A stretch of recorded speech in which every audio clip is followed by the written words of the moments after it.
All right, I'm back.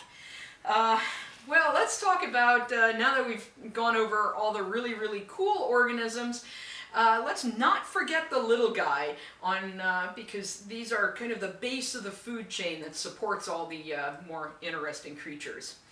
Let's talk about marine phytoplankton. So basically, what were the little things floating around in the Mesozoic seas? You have these things called dinoflagellates. They still exist today, and they show up in the Jurassic. And probably one of the coolest things about these dinoflagellates, some of them are bioluminescent.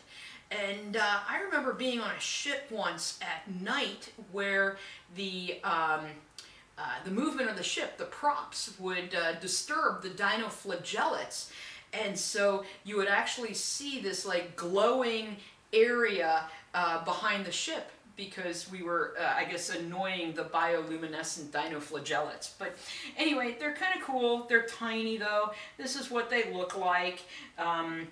This is the flagella thing that they're talking about. And this is an actual image of one. But it does show you how small they are. That's 30 microns.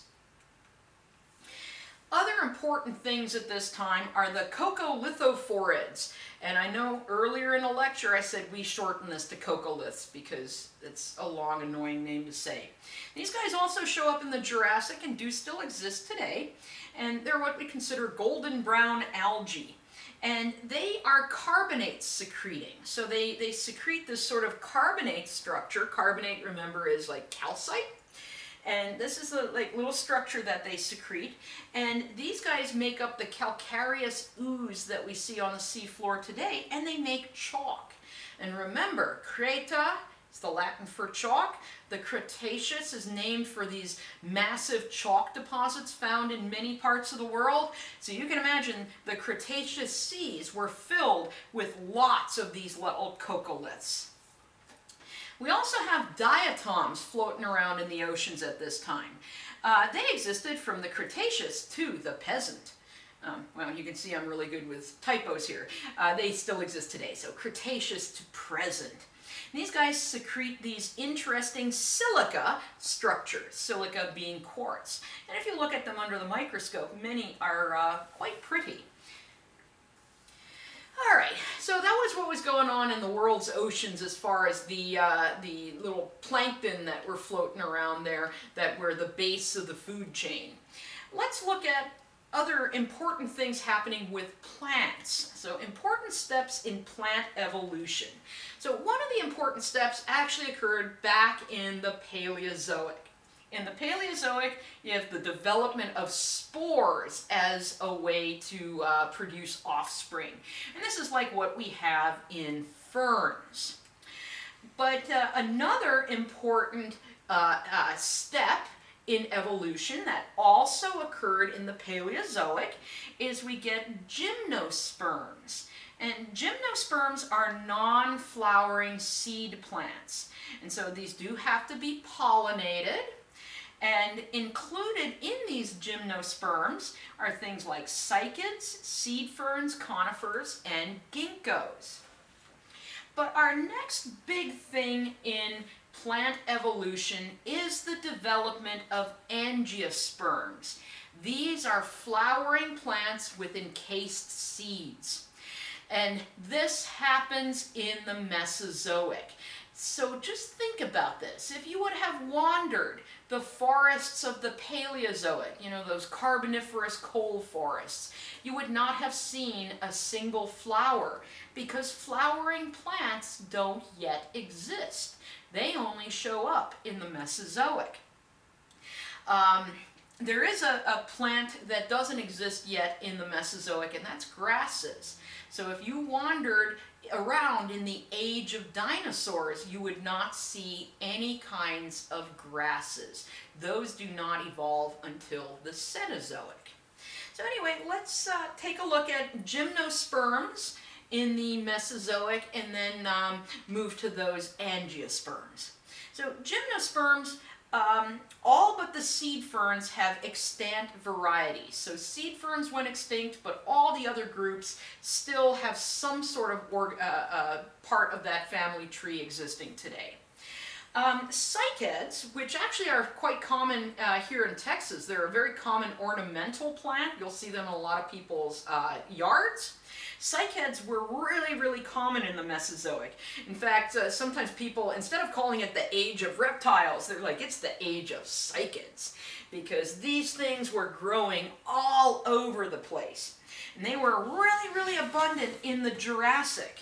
But they start to decline in the Cretaceous, and that's because cycads need nice, warm, sort of tropical to subtropical environments. They can't handle the cold. In fact, a couple years ago we had, it actually froze in Houston, amazingly enough, and my neighbor's cycads died because they just can't handle that kind of thing.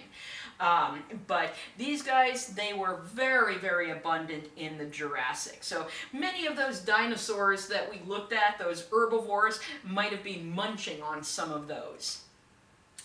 Now also, what we have, let's see, there's numerous pines that exist in the Jurassic and the Cretaceous.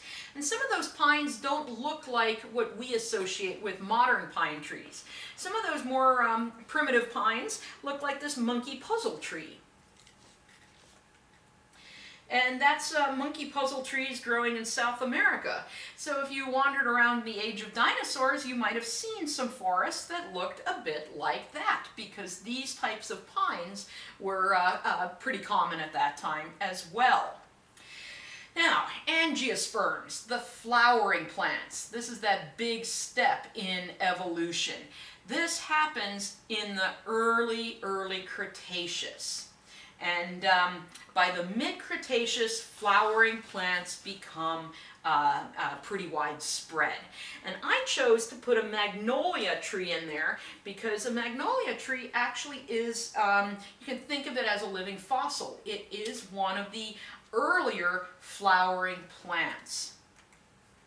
Now, plants and flowers, or I shouldn't say plants and flowers, flowers and insects have kind of this thing that we call coevolution. They sort of evolved side by side. Things would happen in the flowers that promoted evolution in insects, and things would happen in insects that kind of promoted evolution in flowers. And so we then end up having lots and lots of different types of flowers that sort of key in on having certain types of insects pollinate them. And this competition for pollinators really allowed for this wide variety of different shapes and sizes and scents and colors and stuff of flowers to end up developing. Now, many people know the end of the Mesozoic is famous for a mass extinction event. And this mass extinction event affected organisms of all different kinds in all different ecological niches. In the marine realm, this mass extinction killed off the marine reptiles and the ammonites. Now, many forams, bryozoans, echinoids, and coccoliths also died out at this time, but not completely. So at least some species managed to survive this mass extinction. But the reptiles and the marine reptiles and the ammonites did not survive. They go totally extinct. In the terrestrial realm, we have dinosaurs, and they die out. And I don't know why I wrote, other than birds and pterosaurs. And why did this happen? Why did the dinosaurs die out and the ammonites die out? What caused this mass extinction to occur? Well, it's a twofold cause. There's not one single event that led to it. Remember, the end Triassic and also the end Permian mass extinctions were caused by huge volcanic eruptions. And we have one of these major times of volcanic activity happening at the end of the Cretaceous as well. There's this area called the Deccan Traps in India.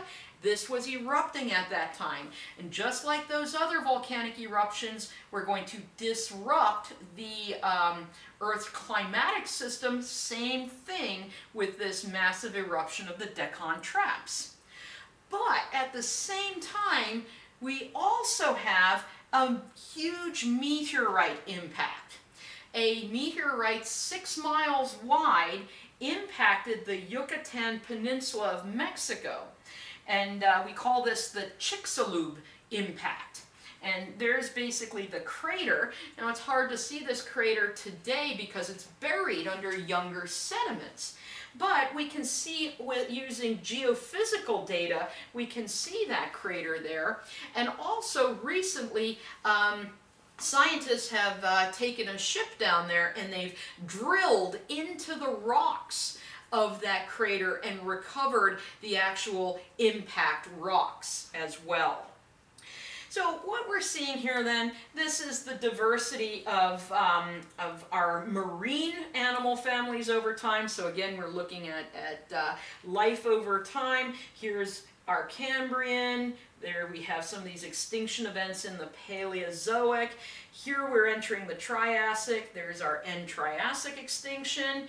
Things are getting quite diverse. There's our end Mesozoic extinction at the end of the Cretaceous.